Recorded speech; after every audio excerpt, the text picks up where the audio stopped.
Good afternoon to our viewers. Today is April 29, Wednesday. It's 12:20 in the afternoon. So you're watching the program Road Full of Disaster.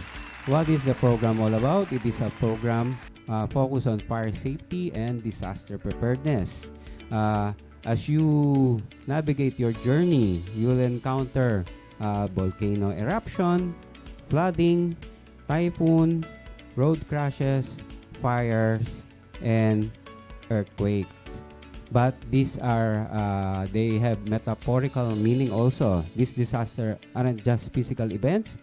They are also mirrors of our inner struggle. A volcano might be a sudden collapse of a business you've spent years building.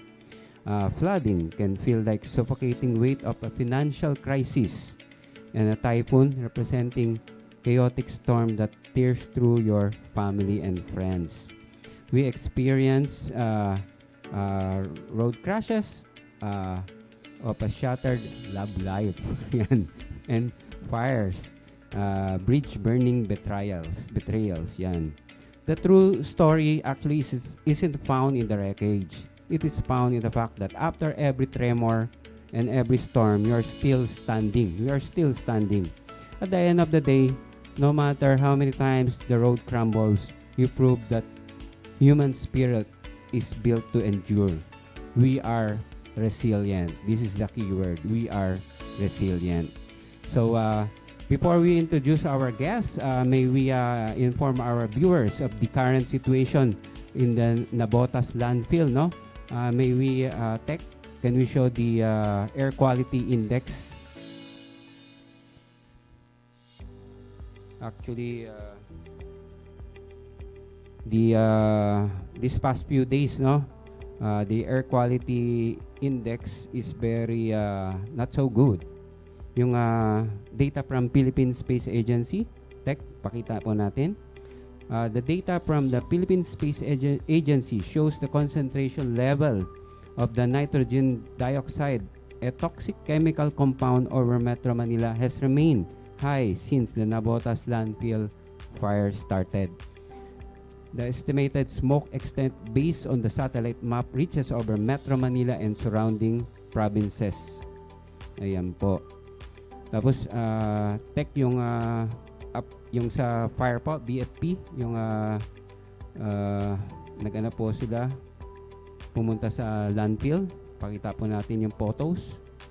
In response to the landfill rubbish fire incident at Nabotas City, the BFP, or the Bureau of Fire Protection, deployed personnel as an augmenting team to support suppression and containment operation.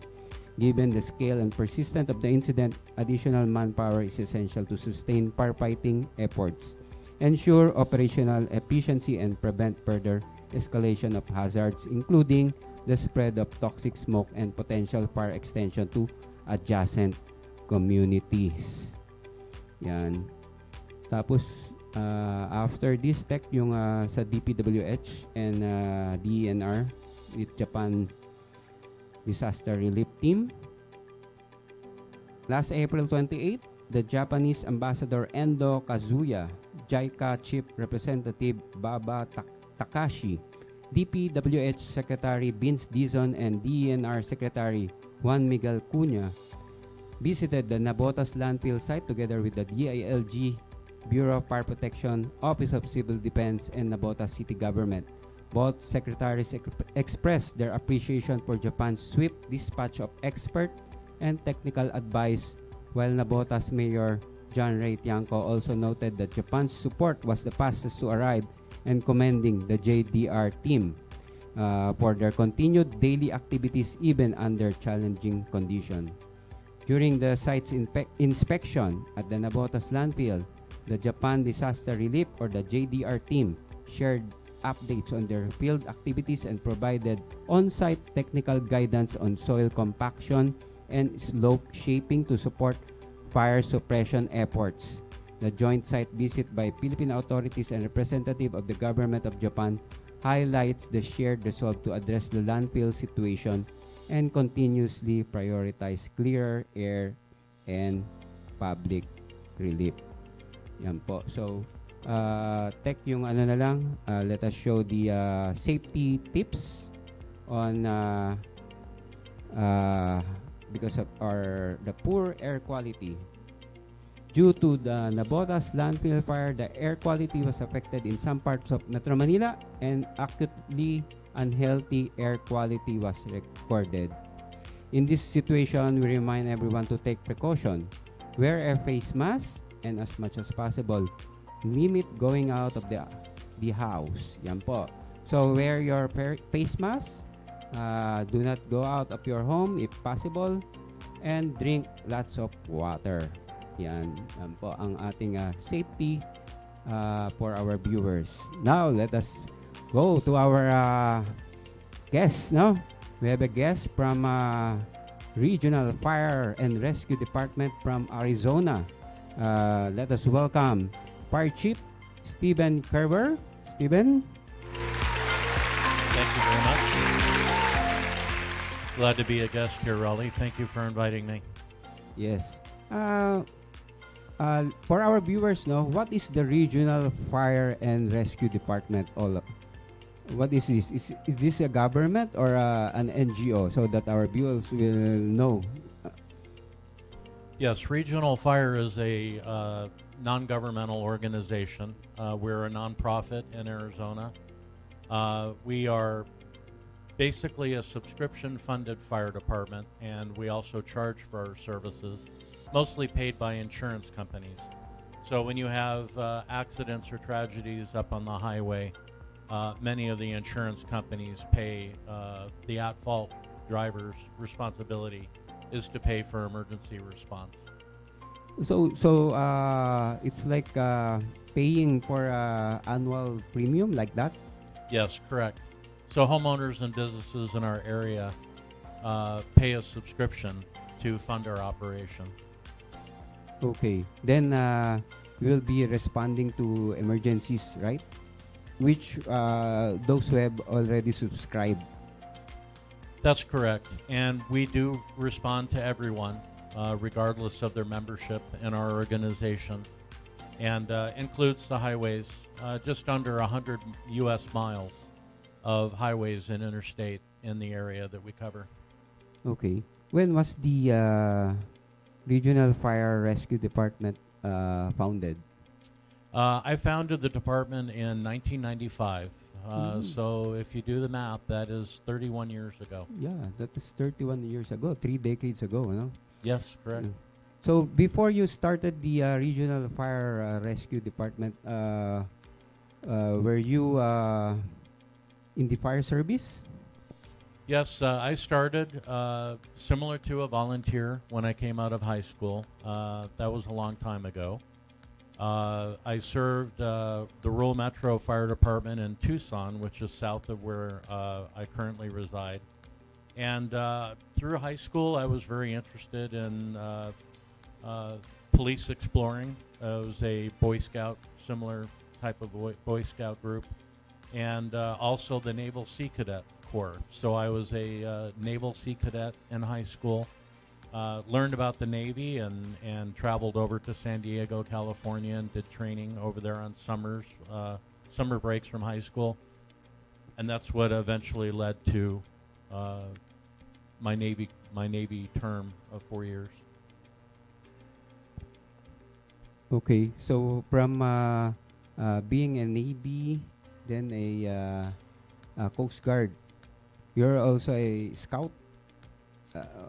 Only in high school. High school? Yeah. So after I got involved in public service, the economy wasn't very good back in '81 when I got out of high school. So it seemed like after 2 years of struggling in that time in the economy in the U.S., the military was the best option for me at the time, and I knew what the Navy was about. So I did my 4 years in the Navy, and that was actually the first opportunity I had to visit the Philippines. Okay, so after after retiring, I think from the service, you made the Regional Fire and Rescue Department. I did 4 years, just a 4-year stint in the Navy, and when I left, I entered the Coast Guard Reserve. moved back to Arizona from California and got back into the fire service, and that's where, pretty much the last probably 40 years I've spent, ascending with various courses and training and certifications to that one day in 1995 that I decided to start my own fire department. Okay. Serving an area that wasn't previously served. Okay. So, may I ask what experience comparison the Philippine fires and in the Arizona fire? Do you have a comparison? I do. I would say many of the volunteers are similar to, even though there's some concern that there's a lack of volunteerism in the Philippines. It is very much like the volunteerism level in the Philippines is very much like it was 40 years ago in the U.S.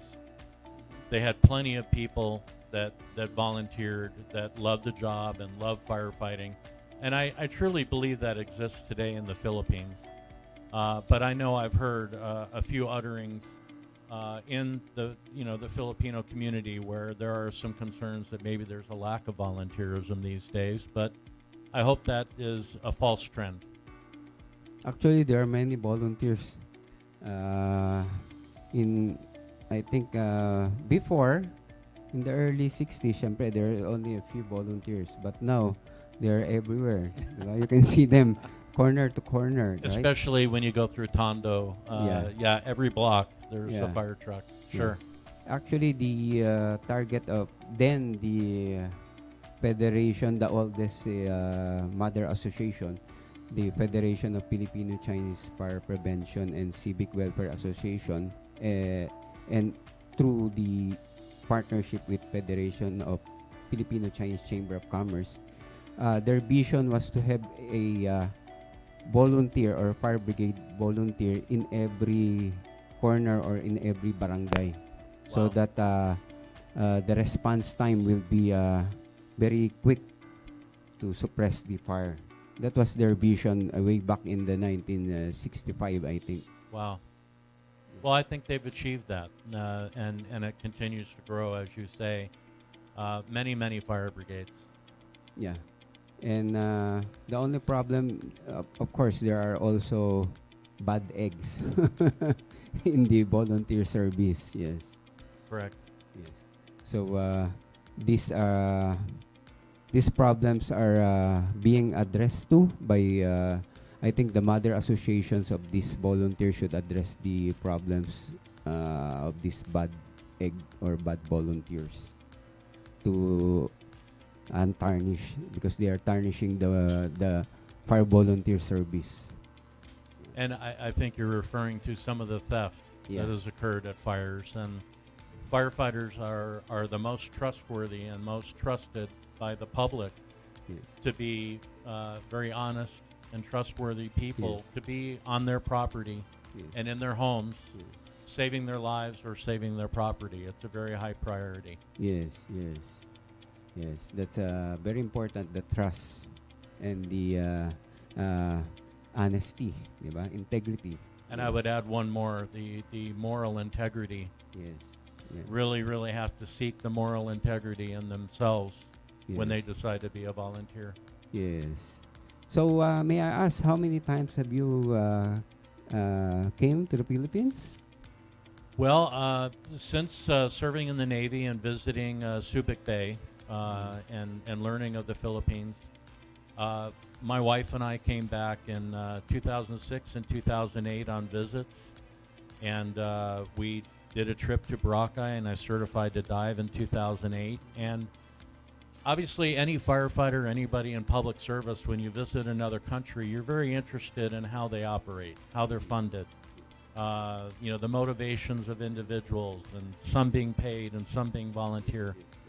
So we befriended a gentleman named Lino Permejo in the Metro Manila area. He worked for BFP and became a very good friend in 2006. And in fact, I invited him to the U.S. He came and visited on a tourist visa. He attended State Fire School and rode with us for 2 weeks. And Lino has been a trusted long-term friend, and every time I've come back to the Philippines, he was always guiding us and meeting more people. We visited Makati Rescue, and I met a lot of people there. And so you can imagine over the years from that time, the network of associations really grew. And I saw the need in many of the fire brigades, those that are independent mostly, that weren't funded and didn't have the ability to get the equipment and the gear that they needed to do the job. Yes, yes. They're actually the volunteer or the non-government organization fire volunteers. Actually, we're not funded by government. We shell out our own money. So, of course, it's very difficult dahil I think most of the equipment are very expensive, right? Yeah. Very much so.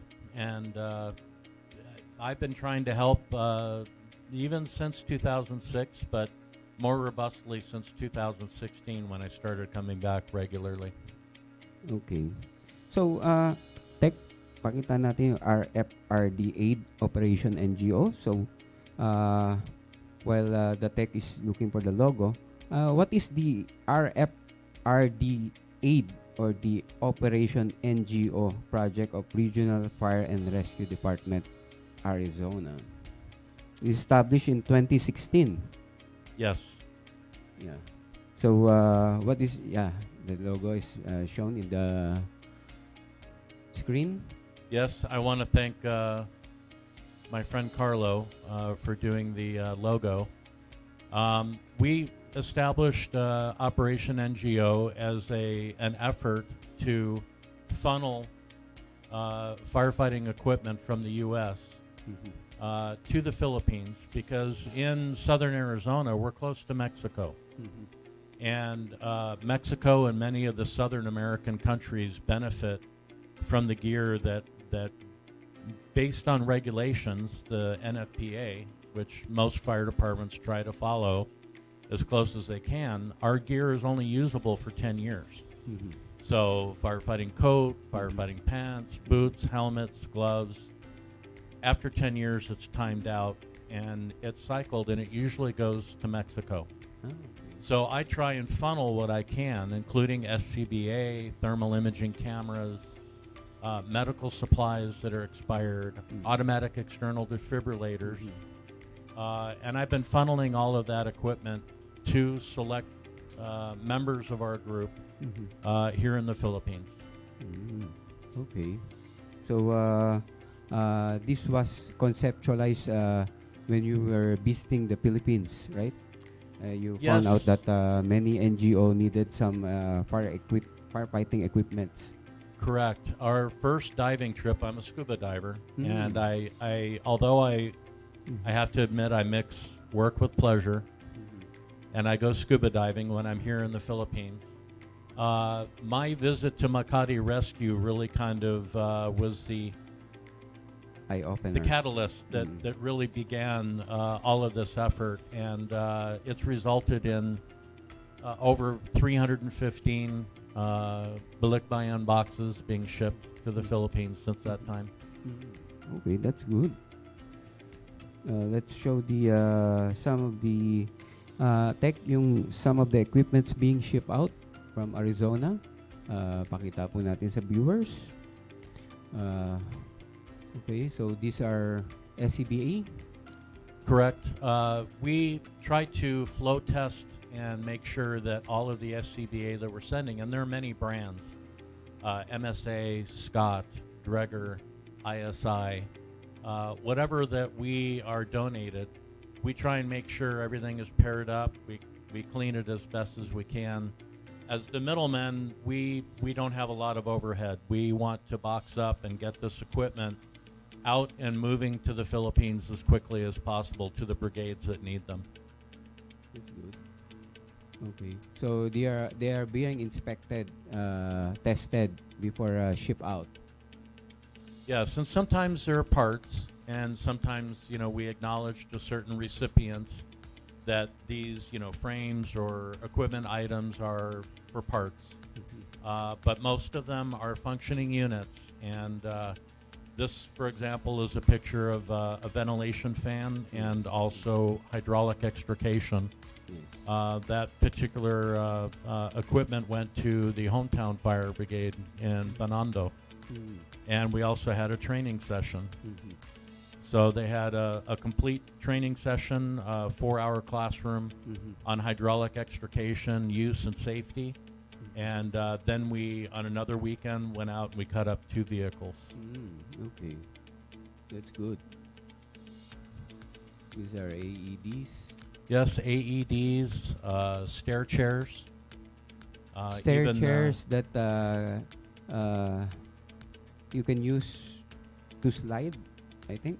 Yeah, basically an upper level. If you're taking a patient who's incapacitated down one flight of stairs, it's a safer move. They're strapped to a chair, and the chair has kind of like a rubber track, and can go controlled down the stairway and safely arrive at the bottom of the stairs to get on be transferred to a cot or a gurney. Okay, that's good. Another example of some of the gear. The boots and the fireman suits. Yes. Okay. And I know this will result in a lot of people interested in contacting me, but we have a very select group of about 35 brigades that we support. We've also been supporting much of the military. Okay. The Coast Guard Auxiliary, and the Coast Guard Auxiliary has handed up automatic external defibrillators to the regular Coast Guard, the aviation unit, to the training academy in Bataan, and Coast Guard cutters. Many of the school districts and universities, nursing schools.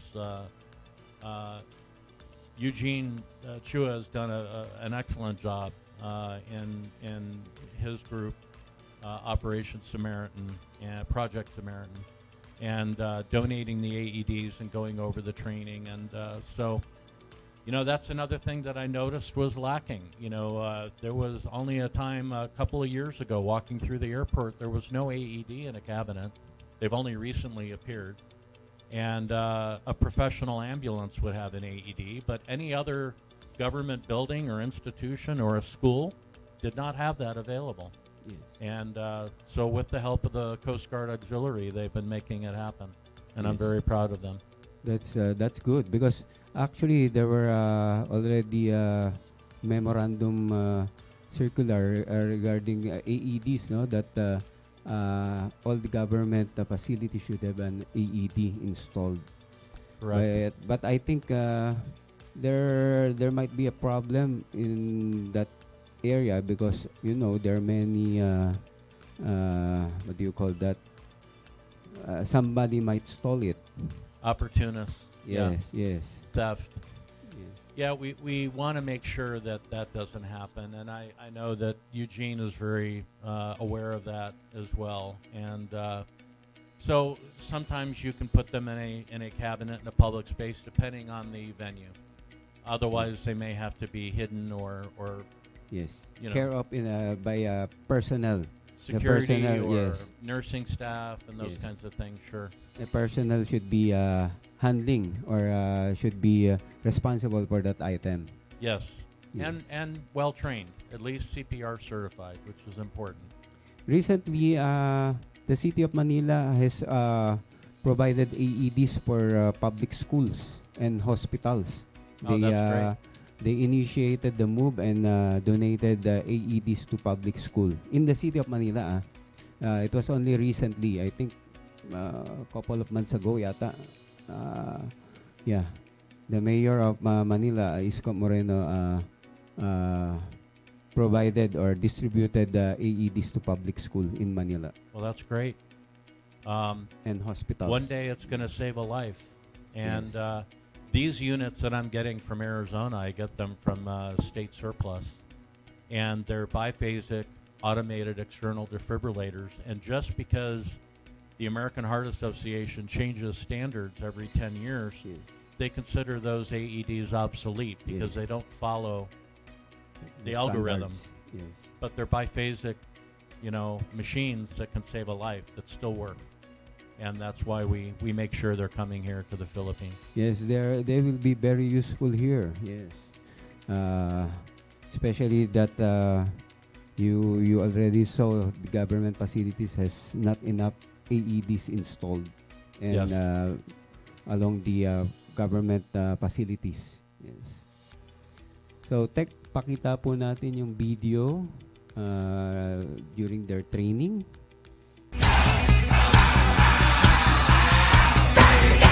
This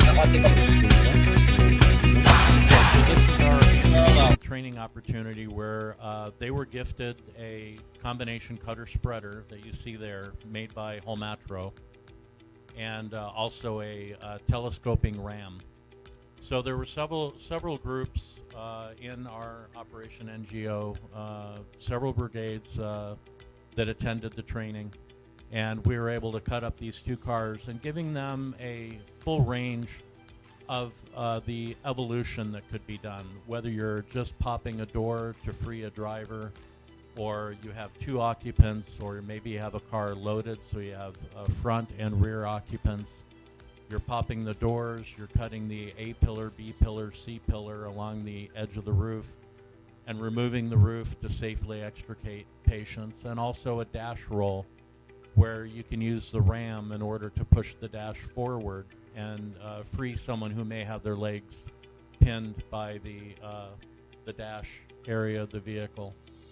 So here they're exercising and utilizing the tools to get a better understanding of their capability and how to safely use them in the event that they have to provide a vehicle extrication.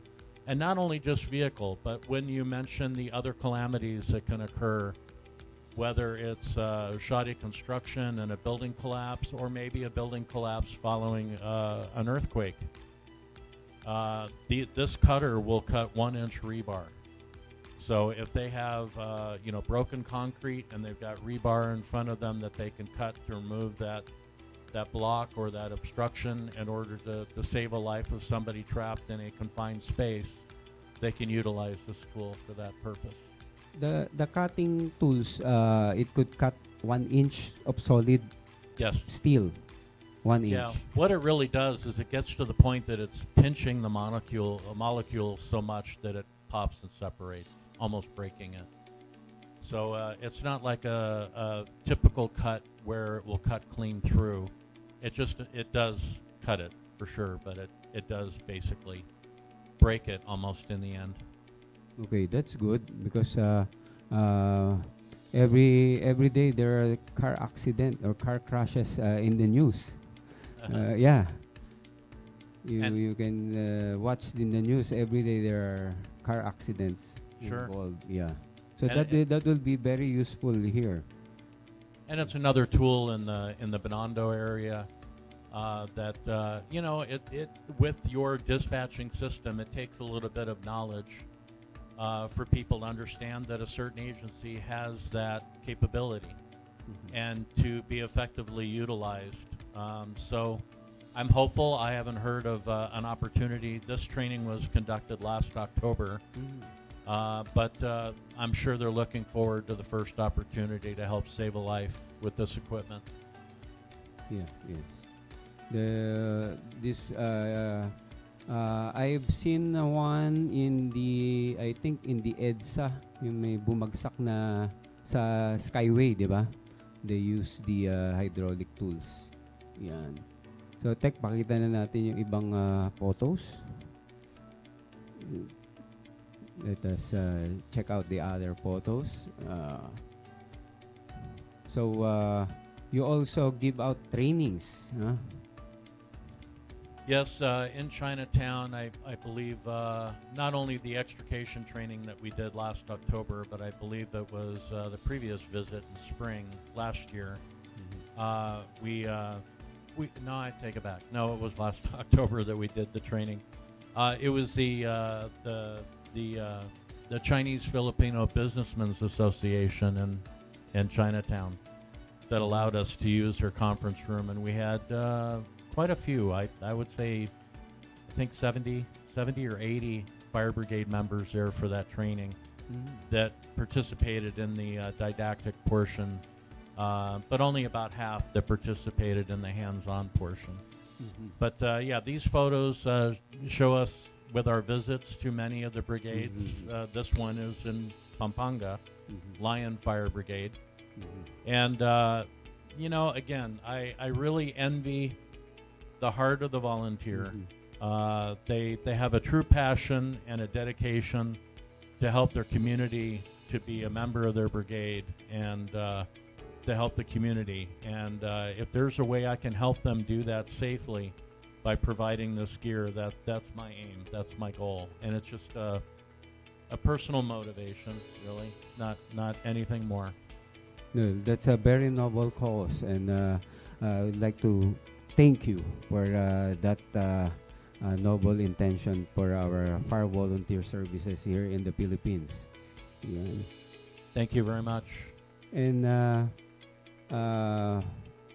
aside from when will you so you go around in the Philippines from the province to Metro Manila, visiting other stations, the government and the volunteer services. Yeah, to give you kind of an idea, I've been as far as Tarlac and Pampanga, down south as far as Cavite, all around Metro Manila. You know, every barangay you can think of around the area, and you know, I can't name all of them: San Juan, San Jose, you know, Binondo, Chinatown.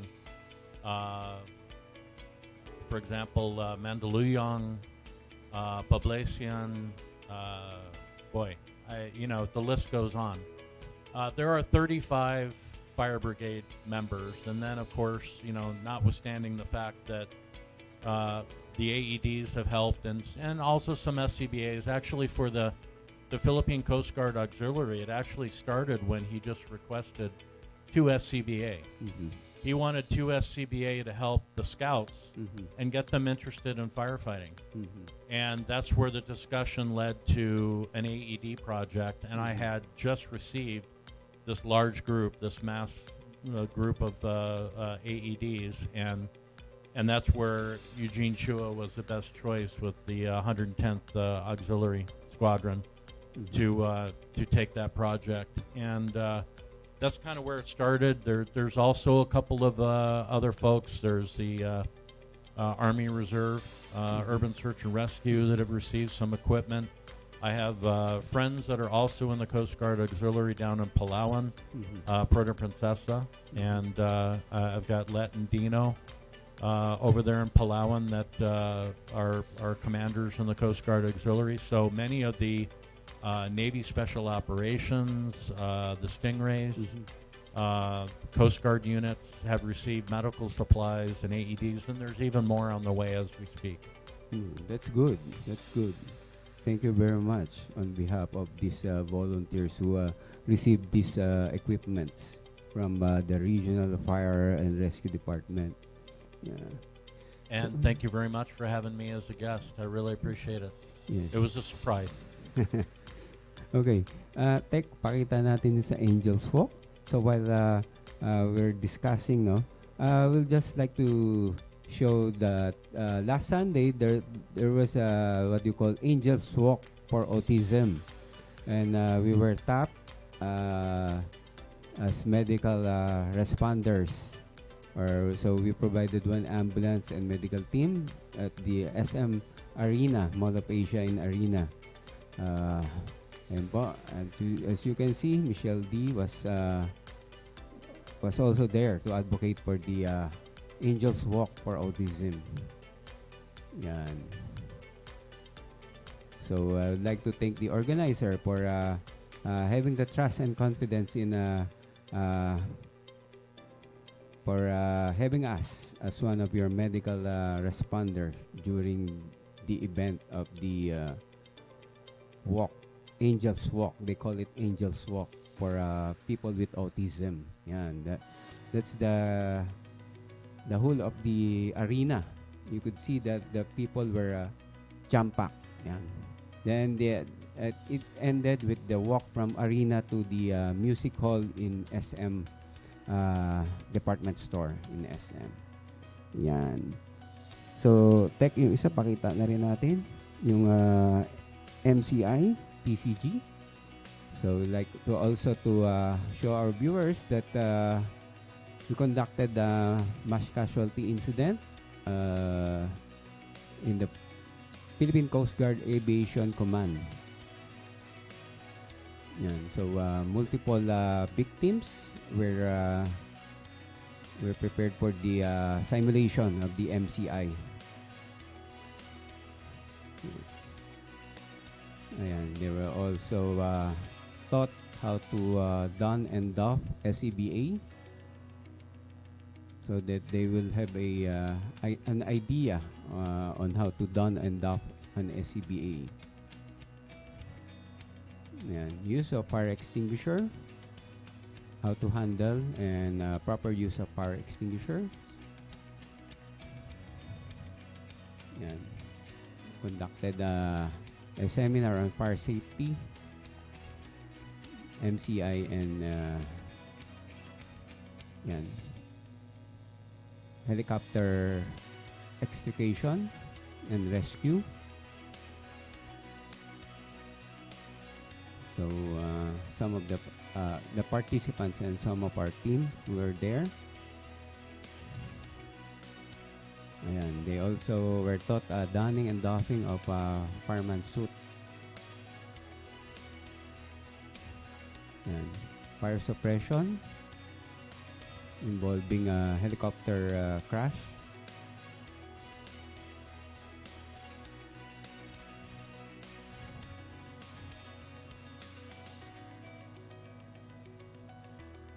Ayan. So, well, that's the one of our activities. We were top during the last week. Yan. So, Sir Steven, do you want to add something more before that I haven't asked you? Maybe I forgot something to ask you. I can't think of anything. I think you did a great job, Rolly. Thank you very much. Yeah. So, aside from the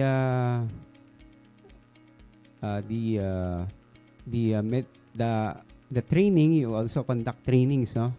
Trainings for our fire volunteers. We're having more discussions about the potential for training. We were just talking in the car about EVOC on the way in, Emergency Vehicle Operations course. That's possible. I know that the other concern is electric vehicle fires. Yeah. That's the important one, the electrical vehicle fire. Unfortunately, the U.S. is having the same struggle. Yes. Where EV stations are parked outside of exits and they're in parking garages. And I know there's concern about EV charging and parking in basements in many of the buildings around the metro area. It's a recipe for disaster, the epitome of a disaster situation. And those vehicles should be outside, no doubt. Yeah, I think in other country they are requiring EV or electric vehicle to be parked in the open area, not in the basement area. You know, there isn't a surefire way to suppress a fire, and the fire is so violent and explosive when they take off. Yes. The poisonous gas within 100 feet of that vehicle is going to harm many people that aren't prepared, don't have respiratory protection. And again, it's not just the Philippines, but the U.S. has the same problem. Yes. Our policy on an electric vehicle fire is to basically drag it off the roadway and let it burn. Yes. But if it's in a parking garage, there's no ability to move it. Yes. You're going to damage and burn down the entire parking structure. Yes. I think they are they have a type of fire extinguisher, the class L or type L, which is for lithium. For lithium. Yeah. I've heard of it. The problem is that you have these batteries encapsulated in a compartment on the underside of the vehicle. So you don't have the ability to get any kind of suppressing agent into that compartment or onto the battery because it's underneath the vehicle. Yes, it's So- encapsulated inside a container. and it's burning, and it's out of control. There's just nothing you can do without And, cutting the vehicle or blowing it apart. and I think it's very expensive. I think more or less 80,000 to 100,000.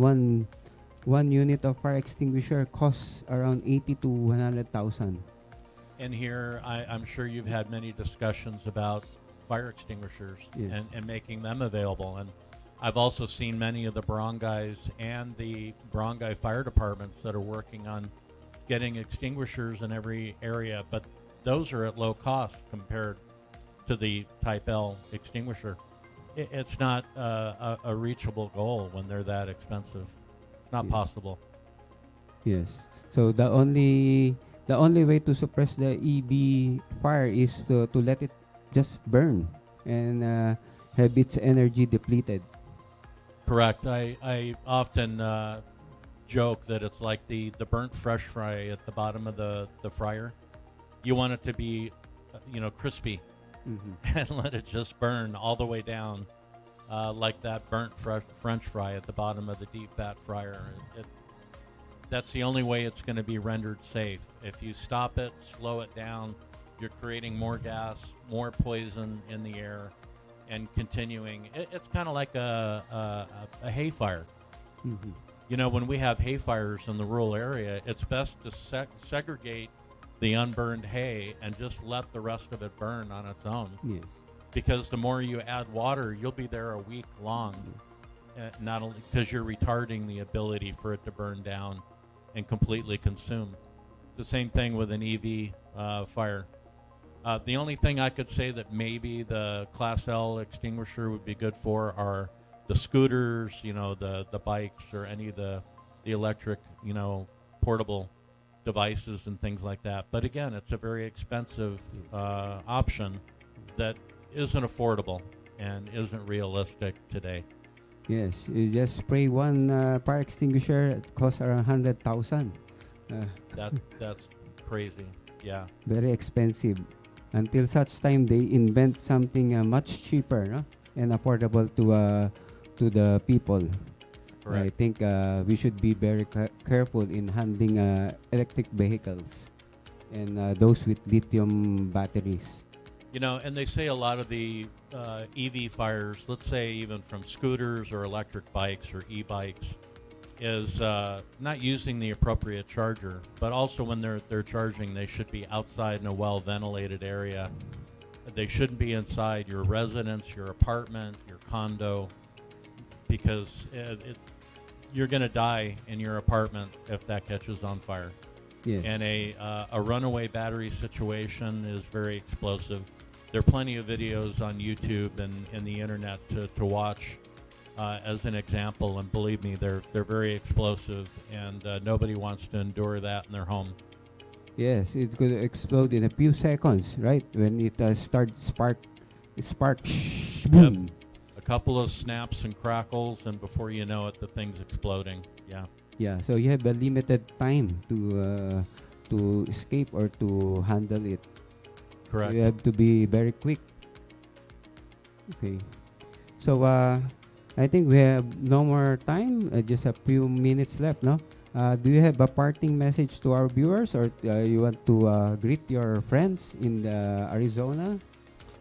I don't really have anything else to say, but I appreciate and adore the Philippines. I enjoy my visits here, and if I can help a little along the way, that's my only goal. And assisting our brotherhood, our fellow firefighters, the men and the women in the volunteer fire service, and I'm happy to do it. And every time they open a Blick buy-in box, it's like Christmas for a child. Yeah, of But course. it's a firefighter. Yeah, of course, everyone wants to have one, di ba? Right? Correct. Everyone would be happy if you have balikbayan boxes. So, thank you very much, Stephen Kerber, Fire Chief of Regional Fire and Rescue Department of Arizona. Thank you very much for your support to the fire volunteer service here in the Philippines. Thank you very much. And to end this, our show, let me quote and unquote from Steven Cyrus. quote, remember, when disaster strikes, the time to prepare has passed. Yan. So on behalf of our program, Road Full of Disaster, I'm your host, Rolly So. Thank you very much to our CEO, Danny Mangahas of Euro TV. So maraming salamat po on behalf of our program, Road Full of Disaster. See you again next week. So thank you very much and have a good day.